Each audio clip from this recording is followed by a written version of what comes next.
ایک خاتون نے اپنی سٹوری میرے ساتھ شیئر کی. جب میں نے اس سٹوری کو پڑھا تو واقعی مجھے لگا کہ یہ سٹوری آپ لوگوں کے ساتھ شیئر کی جا سکتی ہے. یہ جو خاتون ہے جس نے اپنی سٹوری میرے ساتھ شیئر کی، ان کی عمر 55 سال ہے. گھر کا پورا برڈن انہی کے اوپر ہے، تو یہ کام کرتی ہیں ایک آفس میں. حالانکہ ان کی صحت اتنی اچھی نہیں ہے، لیکن کیونکہ گھر میں مجبوری ہے، کوئی اور کمانے والا نہیں، اس وجہ سے اس عورت کو کام کرنا پڑ رہا ہے. خاتون نے اپنی سٹوری میں لکھا ہے کہ روز کی طرح اس شام بھی وہ اپنے آفس سے نکلی اپنے گھر کے لیے.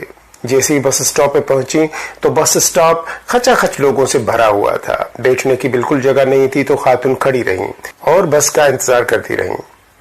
کیونکہ بیٹھنے کی جگہ نہیں تھی، اس وجہ سے خاتون کے پاؤں اب دکھ رہے تھے، ان کے پاؤں میں درد ہو رہا تھا. فائنلی بس آئی. خاتون جیسا تیسا کر کے بس کے اندر چڑھ گئی، لیکن بس کے اندر تو صورتحال اور زیادہ خراب تھی، کیونکہ بس کھچا کھچ بھری ہوئی تھی اور پاؤں رکھنے کی جگہ بھی نہیں تھی. اور یہ خاتون سوچ رہی تھی کہ کس طریقے سے آج ان کا سفر کٹے گا، کیونکہ پاؤں میں شدید درد ہو رہا تھا، ان سے کھڑا بھی نہیں ہو پا رہا تھا. اتنے میں پیچھے سے ایک آواز آئی کہ میڈم جی آپ یہاں آ جائیں. اس نے پیچھے مڑ کے دیکھا تو ایک مزدورن جیسے غریب عورت، اس نے اس کو آواز دی تھی اور اس نے کہا کہ آپ آ کے آئیے میری سیٹ پہ آ کے بیٹھیں، میں اب کھڑی ہو جاتی ہوں.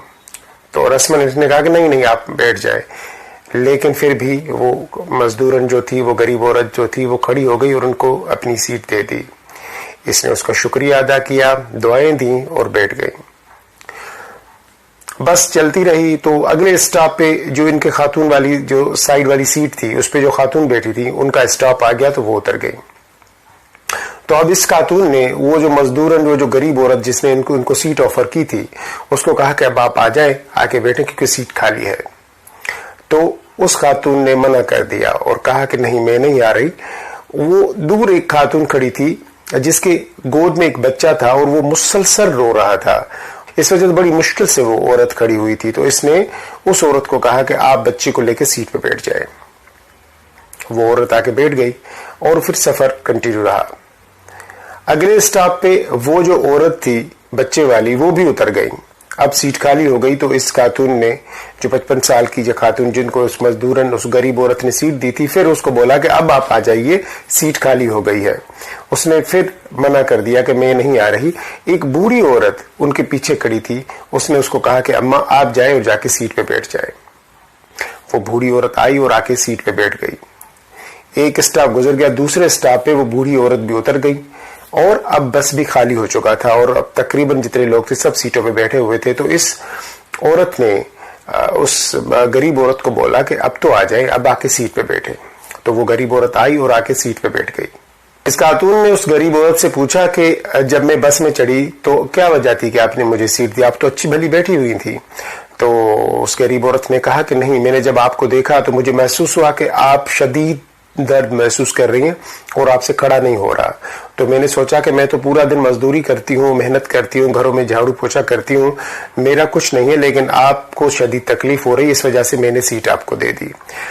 تو اس عورت نے کہا کہ ٹھیک ہے. لیکن پھر جب سیٹ خالی ہوئی تو میں نے آپ کو کہا کہ آئیے، اب سیٹ خالی ہو گئی ہے. تو آپ نہیں آئیں، آپ نے پھر ایک دوسری عورت کو بھیج دیا. اس نے کہا بالکل.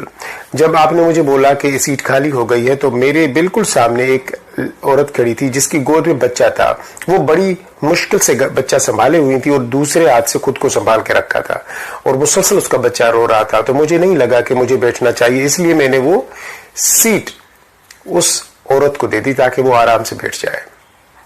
لیکن اس نے کہا کہ لیکن پھر دوبارہ سے سیٹ خالی ہو گئی، وہ بچے والی عورت بھی اتر کے چلی گئی. تو پھر میں نے آپ کو بولا کہ آپ آئیے، پھر آپ نہیں آئی. اس نے کہا بالکل. جب آپ نے مجھے بولا تو اس وقت میرے پیچھے ایک بوڑھی عورت کھڑی تھی. اب آپ بتائیے اس کے کھڑے ہوتے ہوئے کیا میں سیٹ پہ بیٹھ سکتی تھی؟ کیا یہ اچھا لگتا کہ ایک بوڑھی اور بزرگ عورت پیچھے کھڑی ہو اور میں آ کے سیٹ پہ بیٹھ جاؤں؟ اس نے کہا نہیں، بالکل اچھا نہیں لگتا. تو اس نے کہا اس لیے میں نے اس بوڑھی عورت کو آپ کے ساتھ میں بٹھا دیا. اور دیکھا آپ نے اس نے مجھے کتنی دعائیں دی. جی بالکل دیکھا. یہی دعائیں تو ہیں جو ہمیں کام آتی ہیں. دیکھیں جی، میں نہ پیسے والی ہوں، نہ میرے پاس پیسہ ہے. میں خود گھروں میں جا کے مزدوری کرتی ہوں، جھاڑو پوچھا کرتی ہوں. اس سے جو آمدنی ہوتی ہے میرا گھر چلتا ہے. لیکن میری یہ کوشش ہوتی ہے کہ جتنا میں کر سکتی ہوں نیکی کروں، جتنی میں کر سکتی ہوں لوگوں کی مدد کروں. میرے پاس پیسہ نہیں ہے کہ میں کسی کی مدد کر سکوں. تو بس اسی طریقے سے جب بس میں ہوتی ہوں کوئی مجھے اگر ایسی عورت نظر آ جائے جو مجھ سے زیادہ حقدار ہے سیٹ کی، میں اس کو سیٹ آفر کر دیتی ہوں. کوئی مشکل میں ہے میں اس کو سیٹ آفر کر دیتی ہوں. راستے کا کچرا صاف کر دیتی ہوں. پیاسے کو پانی پلا دیتی ہوں. اگر کھانے کے لیے میرے پاس کچھ ہے اور اس وقت مجھے کوئی بھوکا نظر آ جائے تو میں آدھا کھانا اس کو دے دیتی ہوں. اس طریقے سے چھوٹی چھوٹی نیکیاں کمانے کی کوشش کرتی ہوں. پتہ نہیں کب میرا خدا مجھ سے راضی ہو جائے، بس اس کو خوش کرنے میں لگی رہتی ہوں. اور کوشش یہ ہوتی ہے کہ جتنا بھی ہو سکے میں انسانوں کی مدد کروں. وہ 55 سالہ خاتون جو اس وقت اس گاڑی میں سفر کر رہی تھی، اس نے کہا کہ مجھے زندگی کا بہت بڑا سبق مل چکا تھا. سبق یہ مل چکا تھا کہ نیکیاں کرنے کے لیے پیسے کا ہونا ضروری نہیں. جو لوگ کہتے ہیں نا کہ میرے پاس پیسہ نہیں ہے، اگر میرے پاس پیسہ ہوتا تو میں یہ کرتا، اگر میرے پیسہ ہوتا تو میں وہ کرتا، میں چیریٹی اوپن کرتا، میں ہاسپٹل اوپن کرتا، میں لوگوں میں راشن بانٹتا.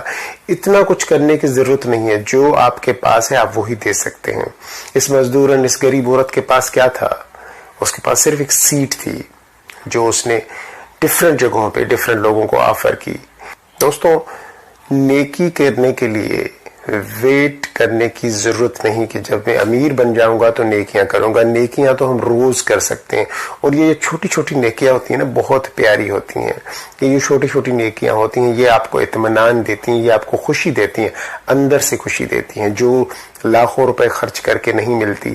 یہ چھوٹی نیکیاں ہمیں وہی دیتی ہیں. امید ہے کہ آج کی اسٹوری نے آپ کو بہت کچھ سکھایا ہوگا. اب جاتے جاتے چھوٹی سی ریکویسٹ کروں گا، اگر آج کی اسٹوری اچھی لگی ہے تو اپنے دوستوں کے ساتھ ضرور شیئر کیجیے گا، فیس بک پہ، واٹس ایپ پہ، اور میرا یوٹیوب کا چینل ضرور فالو کر دیجیے گا. فیس بک کو ضرور لائک کیجیے گا اور فیس بک پیج کو ضرور فالو بھی کیجیے گا. اب مجھے اجازت دیجیے. اللہ حافظ.